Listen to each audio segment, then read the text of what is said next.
कहानियां जो बदल सकती है आपकी जिंदगी। जब कभी दुनिया के सबसे प्रभावशाली एंटरप्रेन्योर्स का नाम लिया जाता है तो उसमें कोई और नाम हो न हो, एक नाम जरूर आता है और वो नाम है स्टीव जॉब्स। स्टीव जॉब्स का एप्पल कंपनी के कोफाउंडर इस अमेरिकी को दुनिया सिर्फ एक सक्सेसफुल एंटरप्रेन्योर, इन्वेंटर और बिजनेसमैन के रूप में ही नहीं जानती है, बल्कि उन्हें वर्ल्ड के अग्रणी मोटिवेटर्स और स्पीकर्स में भी गिना जाता है। और आज आपके साथ बेहतरीन हिंदी आर्टिकल्स शेयर करने की अपनी कमिटमेंट को पूरा करते हुए हम अच्छी खबर कॉम AKC पर आपके साथ स्टीव जॉब्स की perhaps the best speech stay hungry stay foolish Hindi में शेयर कर रहे हैं। ये स्पीच उन्होंने स्टैनफोर्ड यूनिवर्सिटी के कॉन्वोकेशन सेरेमनी दीक्षांत समारोह में 12 जून 2005 को दी थी। ये पोस्ट थोड़ी लंबी है, लगभग 2250 शब्दों की, इसलिए यदि आप चाहें तो अच्छी खबर कॉम को बुकमार्क या फेवरेट्स में लिस्ट कर लें, ताकि यदि आप एक बार में पूरी पोस्ट न पढ़ पाएं तो आसानी से फिर इस पेज पर आ सकें। वैसे गूगल में Steve jobs speech in Hindi search करने पर भी आप दोबारा इस पेज पर आ सकते हैं और यदि चाहें तो इस स्पीच को मेरी आवाज़ गोपाल मिश्रा में। Thank you. आज वर्ल्ड की सबसे बेहतरीन यूनिवर्सिटीज़ में से एक के दीक्षांत समारोह में शामिल होने पर मैं खुद को गौरवान्वित महसूस कर रहा हूँ। मैं आपको एक सच बता दूँ, मैं कभी किसी कॉलेज से पास नहीं हुआ और आज पहली बार मैं किसी कॉलेज ग्रेजुएशन सेरेमनी के इतना करीब पहुंचा हूं। आज मैं आपको अपने जीवन की 3 कहानियां सुनाना चाहूंगा, ज़्यादा कुछ नहीं, बस 3 कहानियां। मेरी पहली कहानी डॉट्स कनेक्ट करने के बारे में है। रीड कॉलेज में दाखिला लेने के 6 महीने के अंदर ही मैंने पढ़ाई छोड़ दी, पर मैं उसके 18 महीने बाद तक वहां किसी तरह आता जाता रहा। तो सवाल उठता है कि मैंने कॉलेज क्यों छोड़ा। एक्चुअली इसकी शुरुआत मेरे जन्म से पहले की है। मेरी बायोलॉजिकल मदर एक यंग अविवाहित ग्रेजुएट स्टूडेंट थी और वह मुझे किसी और को एडॉप्शन के लिए देना चाहती थी, पर उनकी एक ख्वाहिश थी कि कोई कॉलेज ग्रेजुएट ही मुझे अडॉप्ट करे। सब कुछ बिल्कुल सेट था और मैं एक वकील और उसकी वाइफ के द्वारा अडॉप्ट किया जाने वाला था कि अचानक उस कपल ने अपना विचार बदल दिया और डिसाइड किया कि उन्हें एक लड़की चाहिए। इसलिए तब आधी रात को मेरे पेरेंट्स, जो तब वेटिंग लिस्ट में थे, को कॉल करके बोला गया कि हमारे पास एक बेबी बॉय है, क्या आप उसे गोद लेना चाहेंगे। और उन्होंने झट से हाँ कर दी। बाद में मेरी बायोलॉजिकल मदर को पता चला कि मेरी माँ कॉलेज पास नहीं है और पिता तो हाई स्कूल पास भी नहीं है, इसलिए उन्होंने एडॉप्शन पेपर्स साइन करने से मना कर दिया।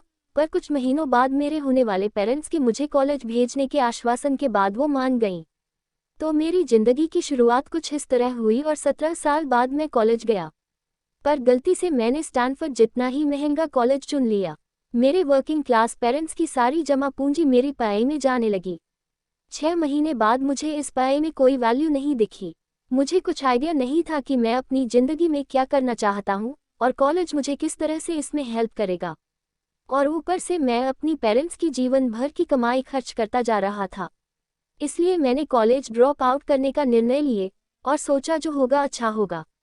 उस समय तो ये सब कुछ मेरे लिए काफ़ी डरावना था, पर जब मैं पीछे मुड़कर देखता हूँ तो मुझे लगता है ये मेरी ज़िंदगी का सबसे अच्छा डिसीजन था।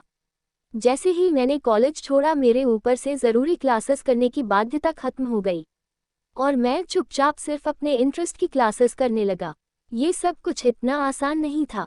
मेरे पास रहने के लिए कोई रूम नहीं था, इसलिए मुझे दोस्तों के रूम में फर्श पे सोना पड़ता था। मैं कोक की बोतल को लौटाने से मिलने वाले पैसों से खाना खाता था। मैं हर संडे 7 मील पैदल चलकर हरे कृष्णा टेम्पल जाता था, ताकि कम से कम हफ्ते में एक दिन पेट भरकर खाना खा सकूं। यह मुझे काफ़ी अच्छा लगता था। मैंने अपनी लाइफ में जो भी अपनी क्यूरियोसिटी और इंट्यूशन की वजह से किया वह बाद में मेरे लिए प्राइसलेस साबित हुआ। Let me give an example. उस समय रीड कॉलेज शायद दुनिया की सबसे अच्छी जगह थी जहां कैलीग्राफी सिखाई जाती थी। पूरे कैंपस में हर एक पोस्टर, हर एक लेबल बड़ी खूबसूरती से हाथों से कैलीग्राफ किया होता था। चूंकि मैं कॉलेज से ड्रॉप आउट कर चुका था, इसलिए मुझे नॉर्मल क्लासेस करने की कोई ज़रूरत नहीं थी। मैंने तय किया कि मैं कैलीग्राफी की क्लासेस करूंगा और इसे अच्छी तरह से सीखूंगा। मैंने सेरफ और सांस सेरफ टाइपफेसेस के बारे में सीखा, अलग अलग लेटर कॉम्बिनेशन के बीच में स्पेस वेरी करना और किसी अच्छी टाइपोग्राफी को क्या चीज़ अच्छा बनाती है ये भी सीखा। ये खूबसूरत था, इतना आर्टिस्टिक था कि इसे साइंस द्वारा कैप्चर नहीं किया जा सकता था और ये मुझे बेहद अच्छा लगता था। उस समय ज़रा सी भी उम्मीद नहीं थी कि मैं इन चीज़ों का यूज़ कभी अपनी लाइफ में करूँगा। लेकिन जब 10 साल बाद हम पहला मैकिंटॉश कंप्यूटर बना रहे थे तब मैंने इसे मैक में डिज़ाइन कर दिया। और मैक खूबसूरत टाइपोग्राफी युक्त दुनिया का पहला कंप्यूटर बन गया। अगर मैंने कॉलेज से ड्रॉप आउट नहीं किया होता तो मैक में कभी मल्टीपल टाइपफेसेस या प्रोपोर्शनली स्पेस्ड फॉन्ट्स नहीं होते, और चूंकि विंडोज़ ने मैक की कॉपी की थी तो शायद किसी भी पर्सनल कंप्यूटर में ये चीज़ें नहीं होती। अगर मैंने कभी ड्रॉप आउट ही नहीं किया होता तो मैं कभी कैलीग्राफी की वो क्लासेस नहीं कर पाता, और फिर शायद पर्सनल कंप्यूटर्स में जो फॉन्ट्स होते हैं वो होते ही नहीं। ऑफ कोर्स, जब मैं कॉलेज में था तब भविष्य में देखकर इन डॉट्स को कनेक्ट करना इम्पॉसिबल था, लेकिन 10 साल बाद जब मैं पीछे मुड़कर देखता हूं तो सब कुछ बिल्कुल साफ नजर आता है। आप कभी भी फ्यूचर में झांक कर डॉट्स कनेक्ट नहीं कर सकते हैं। आप सिर्फ पास्ट देखकर ही डॉट्स कनेक्ट कर सकते हैं, इसलिए आपको यकीन करना होगा कि अभी जो हो रहा है वह आगे चलकर किसी न किसी तरह आपके फ्यूचर से कनेक्ट हो जाएगा। आपको किसी न किसी चीज़ में विश्वास करना ही होगा, अपने गट्स में, अपनी डेस्टिनी में, अपनी जिंदगी या फिर अपने कर्म में। किसी न किसी चीज़ में विश्वास करना ही होगा, क्योंकि इस बात में बिलीव करना कि आगे चलकर डॉट्स कनेक्ट होंगे आपको अपने दिल की आवाज़ सुनने की हिम्मत देगा, तब भी जब आप बिल्कुल अलग रास्ते पर चल रहे होंगे, and that will make the difference. मेरी दूसरी कहानी लव और लॉस के बारे में है। मैं जिस चीज़ को चाहता था वह मुझे जल्दी ही मिल गई। और मैंने अपने पेरेंट्स के गराज से एप्पल शुरू की तब मैं 20 साल का था। हमने बहुत मेहनत की और 10 साल में एप्पल 2 लोगों से बढ़कर $2 बिलियन और 4,000 लोगों की कंपनी हो गई। हमने अभी 1 साल पहले ही अपनी फाइनेस्ट क्रिएशन मैकिंटॉश रिलीज की। मैं 30 का हो गया था और मुझे कंपनी से फायर कर दिया गया। आप अपनी बनाई हुई कंपनी से फायर कैसे हो सकते हैं? जैसे जैसे कंपनी ग्रो की, हमने एक ऐसे टैलेंटेड आदमी को हायर किया जिसे मैंने सोचा कि वो मेरे साथ मिलकर कंपनी रन करेगा। पहले 1 साल सब कुछ ठीक ठाक चला, लेकिन फिर कंपनी के फ्यूचर विजन को लेकर हम दोनों में मतभेद होने लगे। बात बोर्ड ऑफ डायरेक्टर्स तक पहुंच गई और उन लोगों ने उसका साथ दिया। सो 30 मुझे निकाल दिया गया, पब्लिकली निकाल दिया गया। जो मेरी पूरी एडल्ट लाइफ का फोकस था वह अब खत्म हो चुका था, और ये बिल्कुल ही तबाह करने वाला था। मुझे सचमुच अगले कुछ महीनों तक समझ ही नहीं आया कि मैं क्या करूं। मुझे महसूस हुआ कि ये सब कुछ इतनी आसानी से एक्सेप्ट करके मैंने अपने पहले की जनरेशन के एंटरप्रेन्योर्स को नीचा दिखाया है। मैं डेविड पैकार्ड और बॉब नॉइस से मिला और उनसे सब कुछ ऐसे हो जाने पर माफ़ी मांगी। मैं एक बहुत बड़ा पब्लिक फेलियर था। एक बार तो मैंने वैली छोड़कर जाने की भी सोची, पर धीरे धीरे मुझे एहसास हुआ कि मैं जो काम करता हूँ उसके लिए मैं अभी भी पैशनेट हूँ। एप्पल में जो कुछ हुआ उसकी वजह से मेरे पैशन में ज़रा भी कमी नहीं आई है। मुझे रिजेक्ट कर दिया गया है, पर मैं अभी भी अपने काम से प्यार करता हूँ। इसलिए मैंने एक बार फिर से शुरुआत करने की सोची। मैंने तब नहीं सोचा, पर अब मुझे लगता है कि एप्पल से फायर किए जाने से अच्छी चीज़ मेरे साथ हो ही नहीं सकती थी। सक्सेसफुल होने का बोझ अब बिगिनर होने के हल्केपन में बदल चुका था। मैं एक बार फिर खुद को बहुत फ्री महसूस कर रहा था। इस फ्रीडम की वजह से मैं अपनी लाइफ की सबसे क्रिएटिव पीरियड में जा पाया। अगले 5 सालों में मैंने एक कंपनी नेक्स्ट और एक दूसरी कंपनी पिक्सल स्टार्ट की, और इसी दौरान मेरी मुलाकात एक बहुत ही अमेजिंग लेडी से हुई जो आगे चलकर मेरी वाइफ बनी। पिक्सल ने दुनिया की पहली computer animated movie toy story बनाई, और इस वक्त ये दुनिया का सबसे सफल एनिमेशन स्टूडियो है। एप्पल ने एक अप्रत्याशित कदम उठाते हुए नेक्स्ट को खरीद लिया और मैं एप्पल में वापस चला गया। आज एप्पल नेक्स्ट द्वारा डेवलप की गई टेक्नोलॉजी यूज़ करती है। अब लॉरीन और मेरा एक सुंदर सा परिवार है। मैं बिल्कुल श्योरिटी के साथ कह सकता हूँ कि अगर मुझे एप्पल से नहीं निकाला गया होता तो मेरे साथ ये सब कुछ नहीं होता। ये एक कड़वी दवा थी, पर शायद मरीज को इसकी ज़रूरत थी। कभी कभी जिंदगी आपको इसी तरह ठोकर मारती है। अपना विश्वास मत खोइए। मैं यकीन के साथ कह सकता हूँ कि मैं सिर्फ इसलिए आगे बढ़ता गया क्योंकि मैं अपने काम से प्यार करता था। I loved my work. आप रियली क्या करना पसंद करते हैं यह आपको जानना होगा। जितना अपने लव को फाइंड करना ज़रूरी है, उतना ही उस काम को ढूंढना ज़रूरी जिसे आप सचमुच एंजॉय करते हो। आपका काम आपकी ज़िंदगी का एक बड़ा हिस्सा होगा, और ट्रूली सेटिस्फाइड होने का एक ही तरीका है कि आप वो करें जिसे आप सचमुच एक बड़ा काम समझते हो। और बड़ा काम करने का एक ही तरीका है कि आप वो करें जो करना आप एंजॉय करते हो। यदि आपको अभी तक वो काम नहीं मिला है तो आप रुकिए मत, उसे खोजते रहिए। जैसा कि दिल से जुड़ी हर चीज़ में होता है, वो जब आपको मिलेगा तब आपको पता चल जाएगा। और जैसा कि किसी अच्छी रिलेशनशिप में होता है, वो समय के साथ साथ और अच्छा होता जाएगा। इसलिए खोजते रहिए, रुकिए मत। मेरी तीसरी कहानी डेथ के बारे में है। जब मैं 17 साल का था तो मैंने एक कोट पढ़ा, जो कुछ इस तरह था, यदि आप हर रोज ऐसे जिए जैसे कि यह आपकी जिंदगी का आखिरी दिन है, तो आप किसी न किसी दिन सही साबित हो जाएंगे। इसने मेरे दिमाग पे एक इम्प्रेशन बना दी, और तब से पिछले 33 सालों से मैंने हर सुबह उठकर शीशे में देखा है और खुद से एक सवाल किया है। 3 कहानियां जो बदल सकती है आपकी जिंदगी। Last updated February 2, 2019 by Gopal Mishra 294 comments. Steve jobs speech in Hindi. पढ़िए आईपॉड और आईफोन बनाने वाली कंपनी एप्पल के फाउंडर स्टीव जॉब्स के जीवन की 3 कहानियां जो बदल सकती है आपकी भी जिंदगी। इस स्पीच में आपको उनकी पूरी लाइफ हिस्ट्री या बायोग्राफी की झलक भी मिल जाएगी। जब कभी दुनिया के सबसे प्रभावशाली एंटरप्रेन्योर्स का नाम लिया जाता है तो उसमें कोई और नाम हो न हो, एक नाम जरूर आता है, और वो नाम है स्टीव जॉब्स। स्टीव जॉब्स का एप्पल कंपनी के को-फाउंडर इस अमेरिकी को दुनिया सिर्फ एक सक्सेसफुल एंटरप्रेन्योर, इन्वेंटर और बिजनेसमैन के रूप में ही नहीं जानती है, बल्कि उन्हें वर्ल्ड के अग्रणी मोटिवेटर्स और स्पीकर्स में भी गिना जाता है।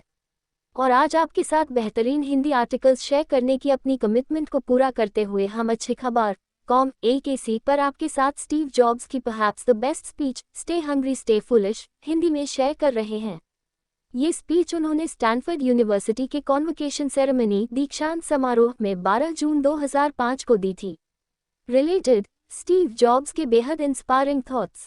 ये पोस्ट थोड़ी लंबी है, लगभग 2250 शब्दों की, इसलिए यदि आप चाहें तो अच्छे खबर को बुकमार्क या फेवरेट्स में लिस्ट कर लें, ताकि यदि आप एक बार में पूरी पोस्ट न पढ़ पाएं तो आसानी से फिर इस पेज पर आ सकें। वैसे गूगल में Steve jobs speech in Hindi search करने पर भी आप दोबारा इस पेज पर आ सकते हैं, और यदि चाहें तो इस स्पीच को मेरी आवाज़ गोपाल मिश्रा में यूट्यूब पर सुन भी सकते हैं। तो चलिए पढ़ते हैं one of the best speech ever by Steve Jobs translated in Hindi. Steve Jobs convocation speech at Stanford. Stay hungry stay foolish. Thank you. आज वर्ल्ड की सबसे बेहतरीन यूनिवर्सिटीज में से एक के दीक्षांत समारोह में शामिल होने पर मैं खुद को गौरवान्वित महसूस कर रहा हूँ। मैं आपको एक सच बता दूं, मैं कभी किसी कॉलेज से पास नहीं हुआ, और आज पहली बार मैं किसी कॉलेज ग्रेजुएशन सेरेमनी के इतना करीब पहुंचा हूँ। आज मैं आपको अपने जीवन की 3 कहानियां सुनाना चाहूँगा, ज़्यादा कुछ नहीं, बस 3 कहानियां। मेरी पहली कहानी डॉट्स कनेक्ट करने के बारे में है। रीड कॉलेज में दाखिला लेने के 6 महीने के अंदर ही मैंने पढ़ाई छोड़ दी, पर मैं उसके 18 महीने बाद तक वहाँ किसी तरह आता जाता रहा। तो सवाल उठता है कि मैंने कॉलेज क्यों छोड़ा। एक्चुअली इसकी शुरुआत मेरे जन्म से पहले की है। मेरी बायोलॉजिकल मदर एक यंग अविवाहित ग्रेजुएट स्टूडेंट थी, और वह मुझे किसी और को एडॉप्शन के लिए देना चाहती थी, पर उनकी एक ख्वाहिश थी कि कोई कॉलेज ग्रेजुएट ही मुझे अडॉप्ट करे। सब कुछ बिल्कुल सेट था और मैं एक वकील और उसकी वाइफ के द्वारा अडॉप्ट किया जाने वाला था कि अचानक उस कपल ने अपना विचार बदल दिया और डिसाइड किया कि उन्हें एक लड़की चाहिए। इसलिए तब आधी रात को मेरे पेरेंट्स, जो तब वेटिंग लिस्ट में थे, को कॉल करके बोला गया कि हमारे पास एक बेबी बॉय है, क्या आप उसे गोद लेना चाहेंगे? और उन्होंने झट से हाँ कर दी। बाद में मेरी बायोलॉजिकल मदर को पता चला कि मेरी माँ कॉलेज पास नहीं है और पिता तो हाई स्कूल पास भी नहीं है, इसलिए उन्होंने एडॉप्शन पेपर्स साइन करने से मना कर दिया। पर कुछ महीनों बाद मेरे होने वाले पेरेंट्स के मुझे कॉलेज भेजने के आश्वासन के बाद वो मान गईं। तो मेरी जिंदगी की शुरुआत कुछ इस तरह हुई और 17 साल बाद मैं कॉलेज गया। पर गलती से मैंने स्टैनफोर्ड जितना ही महंगा कॉलेज चुन लिया। मेरे वर्किंग क्लास पेरेंट्स की सारी जमा पूंजी मेरी पढ़ाई में जाने लगी। 6 महीने बाद मुझे इस पढ़ाई में कोई वैल्यू नहीं दिखी। मुझे कुछ आइडिया नहीं था कि मैं अपनी ज़िंदगी में क्या करना चाहता हूँ और कॉलेज मुझे किस तरह से इसमें हेल्प करेगा। और ऊपर से मैं अपनी पेरेंट्स की जीवन भर की कमाई खर्च करता जा रहा था। इसलिए मैंने कॉलेज ड्रॉप आउट करने का निर्णय लिए और सोचा जो होगा अच्छा होगा। उस समय तो ये सब कुछ मेरे लिए काफ़ी डरावना था, पर जब मैं पीछे मुड़कर देखता हूँ तो मुझे लगता है ये मेरी ज़िंदगी का सबसे अच्छा डिसीजन था। Related Apple founder Steve jobs के 8 सबक। जैसे ही मैंने कॉलेज छोड़ा, मेरे ऊपर से ज़रूरी क्लासेस करने की बाध्यता खत्म हो गई और मैं चुपचाप सिर्फ अपने इंटरेस्ट की क्लासेस करने लगा। ये सब कुछ इतना आसान नहीं था। मेरे पास रहने के लिए कोई रूम नहीं था, इसलिए मुझे दोस्तों के रूम में फर्श पे सोना पड़ता था। मैं कोक की बोतल को लौटाने से मिलने वाले पैसों से खाना खाता था। मैं हर संडे 7 मील पैदल चलकर हरे कृष्णा टेम्पल जाता था, ताकि कम से कम हफ्ते में एक दिन पेट भरकर खाना खा सकूं। यह मुझे काफ़ी अच्छा लगता था। मैंने अपनी लाइफ में जो भी अपनी क्यूरियोसिटी और इंट्यूशन की वजह से किया वह बाद में मेरे लिए प्राइसलेस साबित हुआ। Let me give an example. उस समय रीड कॉलेज शायद दुनिया की सबसे अच्छी जगह थी जहां कैलीग्राफी सिखाई जाती थी। पूरे कैंपस में हर एक पोस्टर, हर एक लेबल बड़ी खूबसूरती से हाथों से कैलीग्राफ किया होता था। चूंकि मैं कॉलेज से ड्रॉप आउट कर चुका था इसलिए मुझे नॉर्मल क्लासेस करने की कोई ज़रूरत नहीं थी। मैंने तय किया कि मैं कैलीग्राफी की क्लासेस करूंगा और इसे अच्छी तरह से सीखूंगा। मैंने सेरफ और सांस सेरफ टाइप फेसेस के बारे में सीखा, अलग अलग लेटर कॉम्बिनेशन के बीच में स्पेस वेरी करना और किसी अच्छी टाइपोग्राफी को क्या चीज़ अच्छा बनाती है ये भी सीखा। ये खूबसूरत था, इतना आर्टिस्टिक था कि इसे साइंस द्वारा कैप्चर नहीं किया जा सकता था और ये मुझे बेहद अच्छा लगता था। उस समय ज़रा सी भी उम्मीद नहीं थी कि मैं इन चीज़ों का यूज़ कभी अपनी लाइफ में करूँगा। लेकिन जब 10 साल बाद हम पहला मैकिंटॉश कंप्यूटर बना रहे थे तब मैंने इसे मैक में डिज़ाइन कर दिया और मैक खूबसूरत टाइपोग्राफी युक्त दुनिया का पहला कंप्यूटर बन गया। अगर मैंने कॉलेज से ड्रॉप आउट नहीं किया होता तो मैक में कभी मल्टीपल टाइप फेसेस या प्रोपोर्शनली स्पेस्ड फॉन्ट्स नहीं होते, और चूंकि विंडोज़ ने मैक की कॉपी की थी तो शायद किसी भी पर्सनल कंप्यूटर में ये चीज़ें नहीं होती। अगर मैंने कभी ड्रॉप आउट ही नहीं किया होता तो मैं कभी कैलीग्राफी की वो क्लासेस नहीं कर पाता और फिर शायद पर्सनल कंप्यूटर्स में जो फॉन्ट्स होते हैं वो होते ही नहीं। ऑफ कोर्स जब मैं कॉलेज में था तब भविष्य में देखकर इन डॉट्स को कनेक्ट करना इम्पॉसिबल था, लेकिन 10 साल बाद जब मैं पीछे मुड़ कर देखता हूँ तो सब कुछ बिल्कुल साफ नज़र आता है। आप कभी भी फ्यूचर में झांक कर डॉट्स कनेक्ट नहीं कर सकते हैं, आप सिर्फ पास्ट देखकर ही डॉट्स कनेक्ट कर सकते हैं। इसलिए आपको यकीन करना होगा कि अभी जो हो रहा है वह आगे चलकर किसी न किसी तरह आपके फ्यूचर से कनेक्ट हो जाएगा। आपको किसी न किसी चीज़ में विश्वास करना ही होगा, अपने गट्स में, अपनी डेस्टिनी में, अपनी जिंदगी या फिर अपने कर्म में। किसी न किसी चीज़ में विश्वास करना ही होगा, क्योंकि इस बात में बिलीव करना कि आगे चलकर डॉट्स कनेक्ट होंगे आपको अपने दिल की आवाज़ सुनने की हिम्मत देगा, तब भी जब आप बिल्कुल अलग रास्ते पर चल रहे होंगे, and that will make the difference. मेरी दूसरी कहानी लव और लॉस के बारे में है। मैं जिस चीज़ को चाहता था वह मुझे जल्दी ही मिल गई। और मैंने अपने पेरेंट्स के गराज से एप्पल शुरू की तब मैं 20 साल का था। हमने बहुत मेहनत की और 10 साल में एप्पल 2 लोगों से बढ़कर $2 बिलियन और 4,000 लोगों की कंपनी हो गई। हमने अभी 1 साल पहले ही अपनी फाइनेस्ट क्रिएशन मैकिंटॉश रिलीज़ की। मैं 30 का हो गया था और मुझे कंपनी से फायर कर दिया गया। यंग स्टीव जॉब्स, आप अपनी बनाई हुई कंपनी से फायर कैसे हो सकते हैं? जैसे जैसे कंपनी ग्रो की, हमने एक ऐसे टैलेंटेड आदमी को हायर किया जिसे मैंने सोचा कि वो मेरे साथ मिलकर कंपनी रन करेगा। पहले 1 साल सब कुछ ठीक ठाक चला, लेकिन फिर कंपनी के फ्यूचर विजन को लेकर हम दोनों में मतभेद होने लगे। बात बोर्ड ऑफ डायरेक्टर्स तक पहुंच गई और उन लोगों ने उसका साथ दिया। सो 30 मुझे निकाल दिया गया, पब्लिकली निकाल दिया गया। जो मेरी पूरी एडल्ट लाइफ का फोकस था वह अब खत्म हो चुका था और ये बिल्कुल ही तबाह करने वाला था।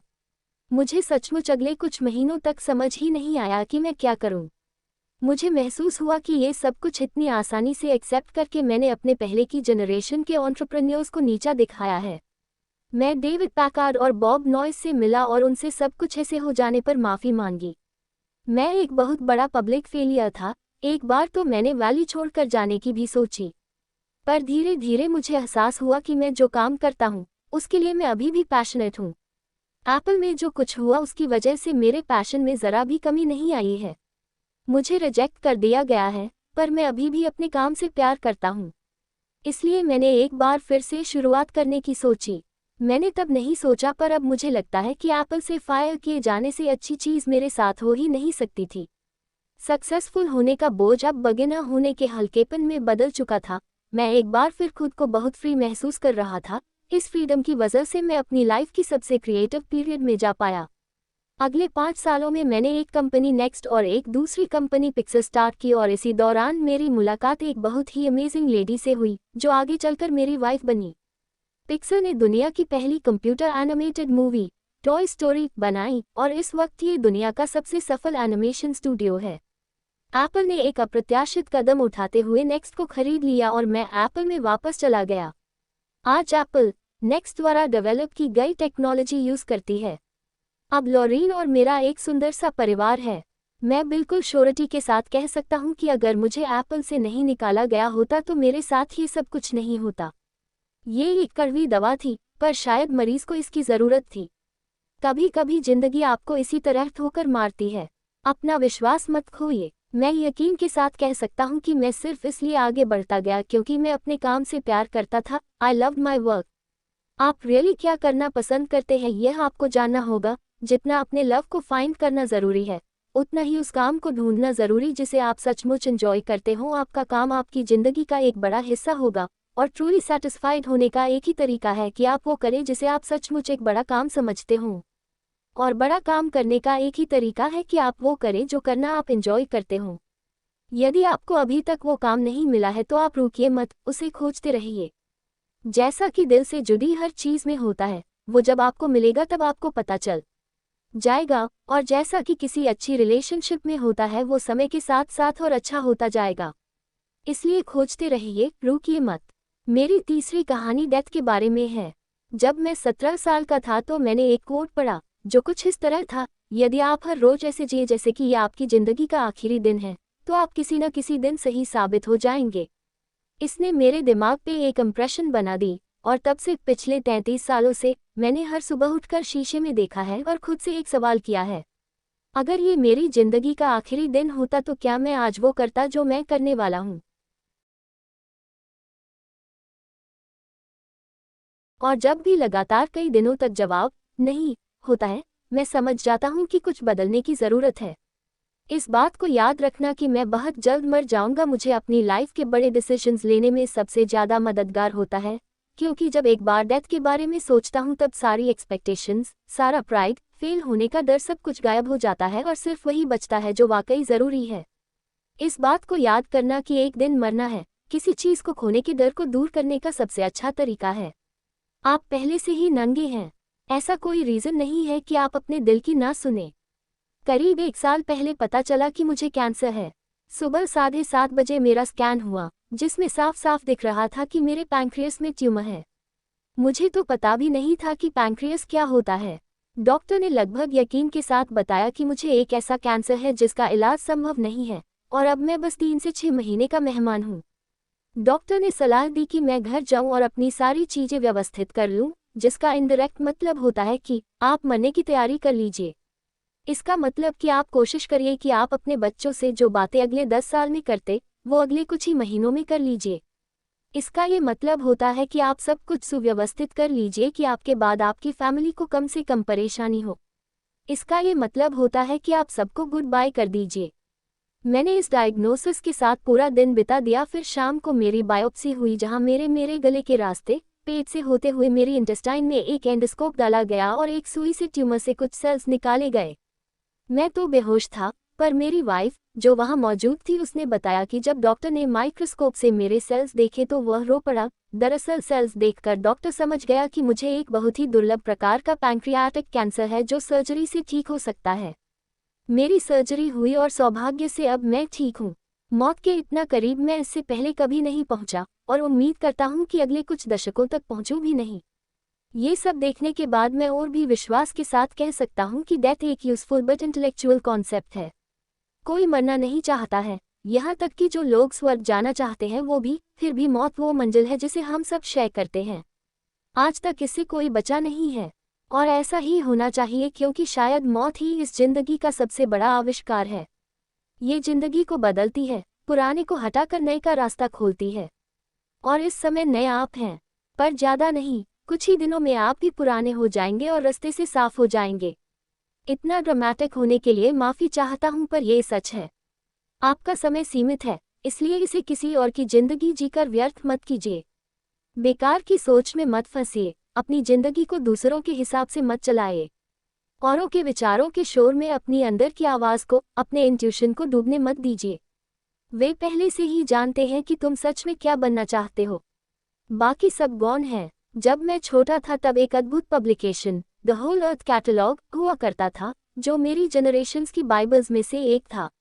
इसे स्टुअर्ट ब्रांड नाम के एक व्यक्ति, जो यहाँ मेलन पार्क से ज़्यादा दूर नहीं रहता था, ने इसे अपना पोएटिक टच दे के बड़ा ही जीवंत बना दिया था।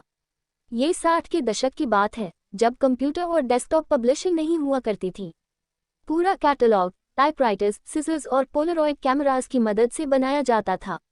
वो कुछ ऐसा था मानो गूगल को एक बुक के फॉर्म में कर दिया गया हो, वो भी गूगल के आने के 35 साल पहले। वो एक आदर्श था, अच्छे टूल्स और महान विचारों से भरा हुआ था। स्टुअर्ट और उनकी टीम ने द होल अर्थ कैटलॉग के कई इश्यूज निकाले और अंत में एक फाइनल इशू निकाला।